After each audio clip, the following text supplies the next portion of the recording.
വിശുദ്ധ മത്തായി എഴുതിയ സുവിശേഷം അധ്യായം 12. സാബത്തിനെക്കുറിച്ച് വിവാദം. അക്കാലത്ത് ഒരു സാബത്തിൽ യേശു ഗോതമ്പ് വയലിലൂടെ കടന്നു പോവുകയായിരുന്നു. അവന്റെ ശിഷ്യന്മാർക്ക് വിശന്നു. അവർ കതിരുകൾ പറിച്ചു തിന്നാൻ തുടങ്ങി. ഫരിസേയർ ഇത് കണ്ട് അവനോട് പറഞ്ഞു, നോക്കൂ, സാബത്തിൽ നിഷിദ്ധമായത് നിന്റെ ശിഷ്യന്മാർ ചെയ്യുന്നു. അവൻ പറഞ്ഞു, വിശന്നപ്പോൾ ദാവീദും അനുചരന്മാരും എന്താണ് ചെയ്തതെന്ന് നിങ്ങൾ വായിച്ചിട്ടില്ലേ? അവൻ ദൈവഭവനത്തിൽ പ്രവേശിച്ച് പുരോഹിതന്മാർക്കല്ലാതെ തനിക്കോ സഹചരന്മാർക്കോ ഭക്ഷിക്കാൻ അനുവാദമില്ലാത്ത കാഴ്ചയപ്പം ഭക്ഷിച്ചതെങ്ങനെ? അല്ലെങ്കിൽ സാബത്തു ദിവസം ദേവാലയത്തിലെ പുരോഹിതന്മാർ സാബത്തു ലംഘിക്കുകയും അതേസമയം കുറ്റമറ്റവരായിരിക്കുകയും ചെയ്യുന്നതെങ്ങനെയെന്ന് നിങ്ങൾ നിയമത്തിൽ വായിച്ചിട്ടില്ലേ? എന്നാൽ ഞാൻ നിങ്ങളോട് പറയുന്നു, ദേവാലയത്തേക്കാൾ ശ്രേഷ്ഠമായ ഒന്ന് ഇവിടെയുണ്ട്. ബലിയല്ല, കരുണയാണ് ഞാൻ ആഗ്രഹിക്കുന്നത് എന്നതിൻ്റെ അർത്ഥം മനസ്സിലാക്കിയിരുന്നെങ്കിൽ നിങ്ങൾ നിരപരാധരെ കുറ്റം വിധിക്കുമായിരുന്നില്ല. എന്തെന്നാൽ മനുഷ്യപുത്രൻ സാബത്തിൻ്റെയും കർത്താവാണ്. സാബത്തിൽ രോഗശാന്തി നൽകുന്നു. യേശു അവിടെ നിന്ന് യാത്ര തിരിച്ച് അവരുടെ സിനഗോഗിലെത്തി. അവിടെ കൈ ശോഷിച്ച ഒരുവൻ ഉണ്ടായിരുന്നു. യേശുവിൽ കുറ്റം ആരോപിക്കണമെന്ന ഉദ്ദേശ്യത്തോടെ അവർ അവനോട് ചോദിച്ചു, സാബത്തിൽ രോഗശാന്തി നൽകുന്നത് അനുവദനീയമാണോ? അവൻ പറഞ്ഞു, നിങ്ങളിൽ ആരാണ് തൻ്റെ ആട് സാബത്തിൽ കുഴിയിൽ വീണാൽ പിടിച്ചു കയറ്റാത്തത്? ആടിനേക്കാൾ എത്രയേറെ വിലപ്പെട്ടവനാണ് മനുഷ്യൻ. അതിനാൽ സാബത്തിൽ നന്മ ചെയ്യുക അനുവദനീയമാണ്. അനന്തരം അവൻ ആ മനുഷ്യനോട് പറഞ്ഞു, കൈ നീട്ടുക. അവൻ കൈ നീട്ടി. ഉടനെ അത് സുഖം പ്രാപിച്ച് മറ്റേ കൈ പോലെയായി. ഫരിസേയർ അവിടെ നിന്ന് പോയി അവനെ നശിപ്പിക്കേണ്ടതെങ്ങനെയെന്ന് ആലോചന നടത്തി. ദൈവത്തിന്റെ തിരഞ്ഞെടുക്കപ്പെട്ട ദാസൻ. ഇതു മനസ്സിലാക്കിയ യേശു അവിടെ നിന്ന് പിൻവാങ്ങി. അനേകം പേർ അവനെ അനുഗമിച്ചു. അവരെയെല്ലാം അവൻ സുഖപ്പെടുത്തി. തന്നെ പരസ്യപ്പെടുത്തരുതെന്ന് അവൻ അവരോട് കൽപ്പിച്ചു. ഇത് ഏശയ്യാ പ്രവാചകൻ വഴി അരുളി ചെയ്യപ്പെട്ടത് പൂർത്തിയാകുന്നതിനു വേണ്ടിയാണ്. ഇതാ, ഞാൻ തിരഞ്ഞെടുത്ത എൻ്റെ ദാസൻ, എൻ്റെ ആത്മാവ് പ്രസാദിച്ച എൻ്റെ പ്രിയപ്പെട്ടവൻ. ഞാൻ അവൻ്റെ മേൽ എൻ്റെ ആത്മാവിനെ അയക്കും. അവൻ വിജാതീയരെ ന്യായവിധി അറിയിക്കും. അവൻ തർക്കിക്കുകയോ ബഹളം കൂട്ടുകയോ ഇല്ല. തെരുവീഥികളിൽ അവന്റെ ശബ്ദം ആരും കേൾക്കുകയില്ല. നീതിയെ വിജയത്തിലെത്തിക്കുന്നതുവരെ അവൻ ചതഞ്ഞ ഞാങ്ങണ ഓടിക്കുകയില്ല. പുകഞ്ഞ തിരി കെടുത്തുകയില്ല. അവന്റെ നാമത്തിൽ വിജാതീയർ പ്രത്യാശ വയ്ക്കും. യേശുവും ബേൽസെബൂലും. അനന്തരം അന്ധനും ഊമനുമായ ഒരു പിശാചു ബാധിതനെ അവർ യേശുവിന്റെ അടുത്ത് കൊണ്ടുവന്നു. യേശു അവനെ സുഖപ്പെടുത്തി. അവൻ സംസാരിക്കുകയും കാണുകയും ചെയ്തു. ജനക്കൂട്ടം മുഴുവൻ അത്ഭുതപ്പെട്ടു പറഞ്ഞു, ഇവനായിരിക്കുമോ ദാവീദിന്റെ പുത്രൻ? എന്നാൽ ഇതു കേട്ടപ്പോൾ ഫരിസേയർ പറഞ്ഞു, ഇവൻ പിശാചുക്കളുടെ തലവനായ ബേൽസെബൂലിനെ കൊണ്ട് തന്നെയാണ് പിശാചുക്കളെ ബഹിഷ്കരിക്കുന്നത്. അവരുടെ വിചാരങ്ങൾ മനസ്സിലാക്കിയ യേശു അവരോട് പറഞ്ഞു, അന്തഛിദ്രമുള്ള ഏതു രാജ്യവും നശിച്ചു പോകും. അന്തഛിദ്രമുള്ള നഗരമോ ഭവനമോ നിലനിൽക്കുകയില്ല. സാത്താൻ സാത്താനെ ബഹിഷ്കരിക്കുന്നെങ്കിൽ അവൻ തനിക്കെതിരായി തന്നെ ഭിന്നിക്കുകയാണ്. ആ സ്ഥിതിക്ക് അവന്റെ രാജ്യം എങ്ങനെ നിലനിൽക്കും? ബേൽസെബൂലിനെ കൊണ്ടാണ് ഞാൻ പിശാചുക്കളെ ബഹിഷ്കരിക്കുന്നതെങ്കിൽ നിങ്ങളുടെ പുത്രന്മാർ ആരെ കൊണ്ടാണ് അവയെ ബഹിഷ്കരിക്കുന്നത്? അതുകൊണ്ട് അവർ നിങ്ങളുടെ വിധികർത്താക്കളായിരിക്കും. എന്നാൽ ദൈവാത്മാവിനെ കൊണ്ടാണ് ഞാൻ പിശാചുക്കളെ ബഹിഷ്കരിക്കുന്നതെങ്കിൽ ദൈവരാജ്യം നിങ്ങളിൽ വന്നു കഴിഞ്ഞിരിക്കുന്നു. അഥവാ ശക്തനായ ഒരു മനുഷ്യന്റെ ഭവനത്തിൽ പ്രവേശിച്ച് വസ്തുക്കൾ കവർച്ച ചെയ്യാൻ ആദ്യം തന്നെ അവനെ ബന്ധിക്കാതെ സാധിക്കുമോ? ബന്ധിച്ചാൽ കവർച്ച ചെയ്യാൻ കഴിയും. എന്നോട് കൂടെ അല്ലാത്തവൻ എന്റെ എതിരാളിയാണ്. എന്നോടുകൂടെ ശേഖരിക്കാത്തവൻ ചിതറിച്ചു കളയുന്നു. അതുകൊണ്ട് ഞാൻ നിങ്ങളോട് പറയുന്നു, മനുഷ്യന്റെ എല്ലാ പാപവും ദൈവദൂഷണവും ക്ഷമിക്കപ്പെടും. എന്നാൽ ആത്മാവിനെതിരായ ദൂഷണം ക്ഷമിക്കപ്പെടുകയില്ല. മനുഷ്യപുത്രനെതിരായി ആരെങ്കിലും ഒരു വാക്ക് പറഞ്ഞാൽ അത് ക്ഷമിക്കപ്പെടും.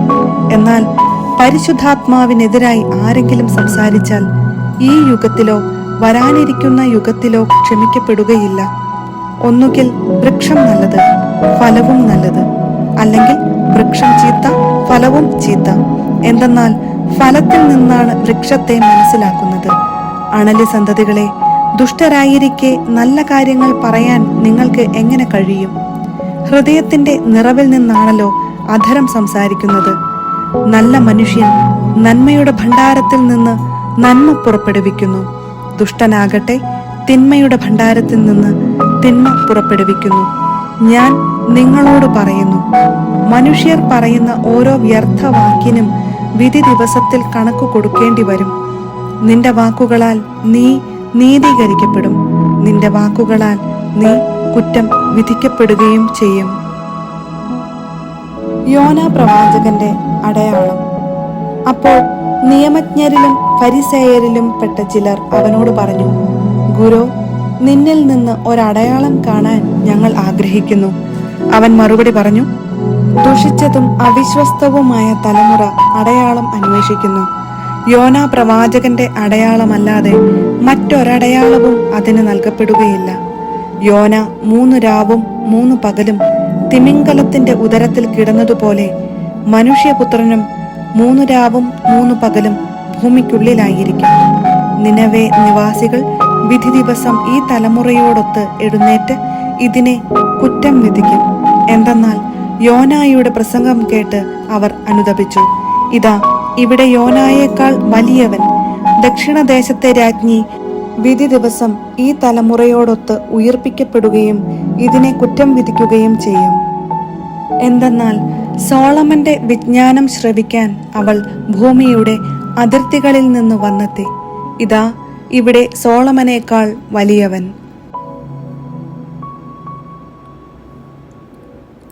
വിശുദ്ധ മത്തായി എഴുതിയ സുവിശേഷം അധ്യായം 13. വിതക്കാരന്റെ ഉപമ. അന്നു തന്നെ യേശു ഭവനത്തിൽ നിന്ന് പുറത്തു വന്ന് കടൽ തീരത്ത് ഇരുന്നു.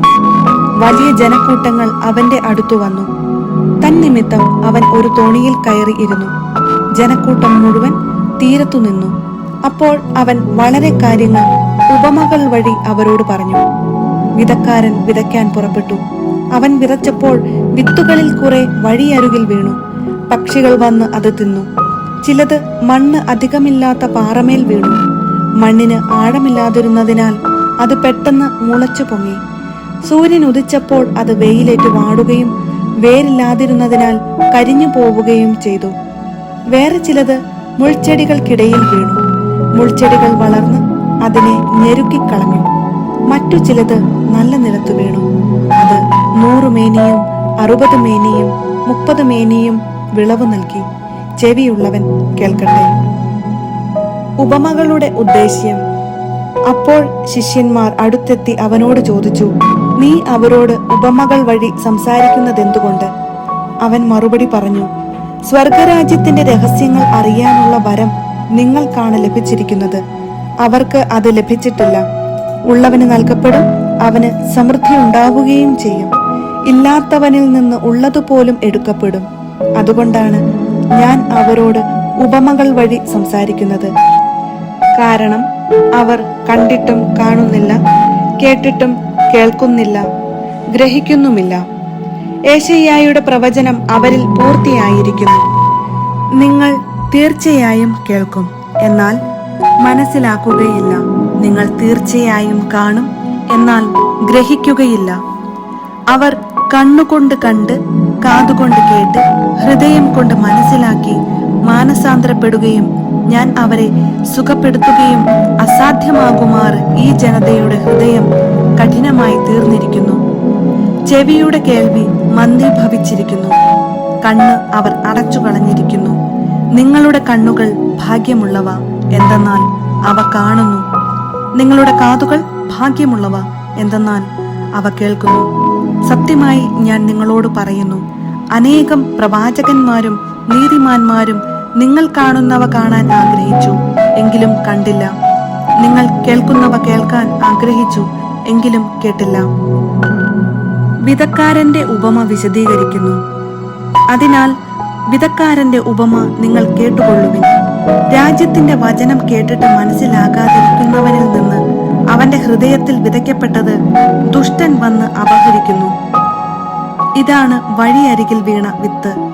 വചനം കേട്ടിട്ട് ഉടനെ സസന്തോഷം സ്വീകരിക്കുകയും തന്നിൽ വേരില്ലാത്തതിനാൽ അല്പനേരം മാത്രം നിലനിന്നിട്ട് വചനത്തെ പ്രതി ക്ലേശവും പീഡയും ഉണ്ടാകുമ്പോൾ തൽക്ഷണം വീണുപോവുകയും ചെയ്യുന്നവനാണ് പാറമേൽ വീണ വിത്ത്.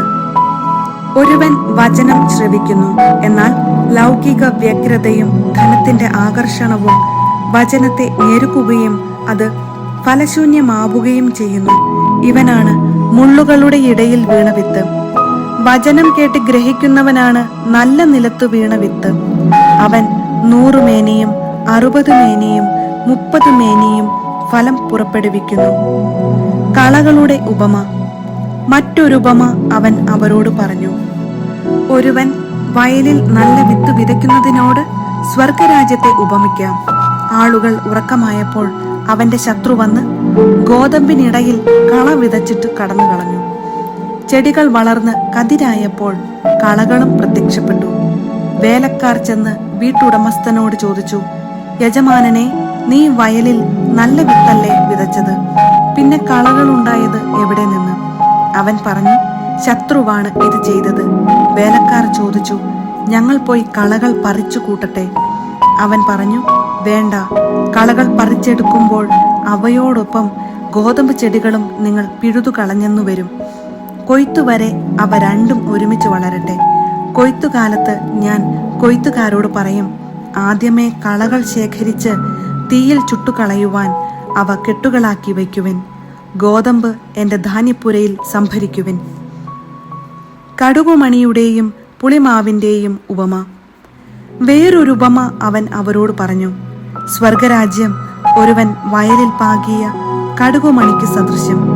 അത് എല്ലാ വിത്തിനെയും കാൾ ചെറുതാണ്.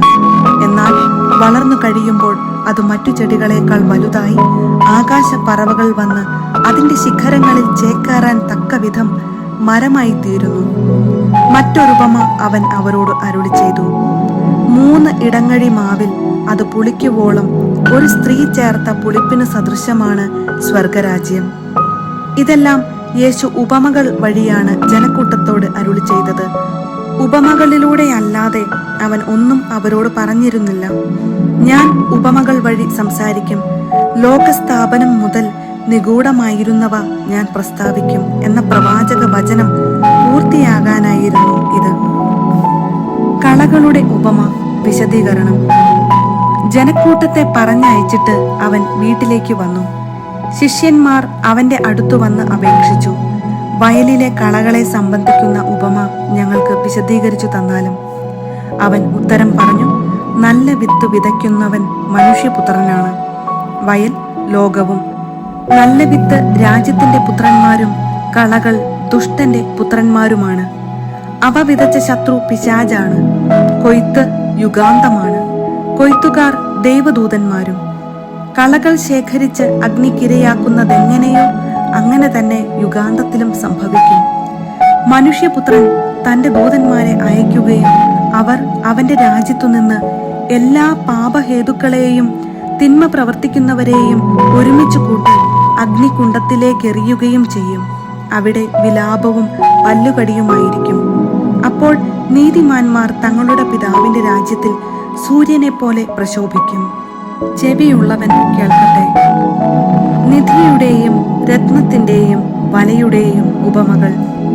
സ്വർഗരാജ്യം വയലിൽ ഒളിച്ചു വച്ചിരിക്കുന്ന നിധിക്ക് തുല്യം. അത് കണ്ടെത്തുന്നവൻ അത് മറച്ചു വയ്ക്കുകയും സന്തോഷത്തോടെ പോയി തനിക്കുള്ളതെല്ലാം വിറ്റ് ആ വയൽ വാങ്ങുകയും ചെയ്യുന്നു. വീണ്ടും സ്വർഗരാജ്യം നല്ല രത്നങ്ങൾ തേടുന്ന വ്യാപാരിക്ക് തുല്യം. അവൻ വിലയേറിയ ഒരു രത്നം കണ്ടെത്തുമ്പോൾ പോയി തനിക്കുള്ളതെല്ലാം വിറ്റ് അത് വാങ്ങുന്നു. സ്വർഗരാജ്യം എല്ലാത്തരം മത്സ്യങ്ങളെയും ശേഖരിക്കാൻ കടലിൽ എറിയപ്പെട്ട വലയ്ക്കു തുല്യം. വല നിറഞ്ഞപ്പോൾ അവർ അത് കരയ്ക്കു വലിച്ചു കയറ്റി. അവർ അവിടെ ഇരുന്ന് നല്ല മത്സ്യങ്ങൾ പാത്രത്തിൽ ശേഖരിക്കുകയും ചീത്ത മത്സ്യങ്ങൾ പുറത്തേക്ക് എറിയുകയും ചെയ്തു. യുഗാന്തത്തിലും ഇതുപോലെ സംഭവിക്കും. ദൈവദൂതന്മാർ ദുഷ്ടന്മാരെ നീതിമാന്മാരിൽ നിന്ന് വേർതിരിക്കുകയും അഗ്നികുണ്ഡത്തിലേക്കെറിയുകയും ചെയ്യും. അവിടെ വിലാപവും പല്ലുകടിയുമായിരിക്കും. നിങ്ങൾ ഇതെല്ലാം ഗ്രഹിച്ചുവോ? അവൻ ചോദിച്ചു. ഉവ്വ്, അവർ ഉത്തരം പറഞ്ഞു. അവൻ തുടർന്നു, സ്വർഗരാജ്യത്തിന്റെ ശിഷ്യനായി തീർന്ന ഓരോ നിയമജ്ഞനും തന്റെ നിക്ഷേപത്തിൽ നിന്ന് പുതിയതും പഴയതും പുറത്തെടുക്കുന്ന വീട്ടുടമസ്ഥന് തുല്യൻ.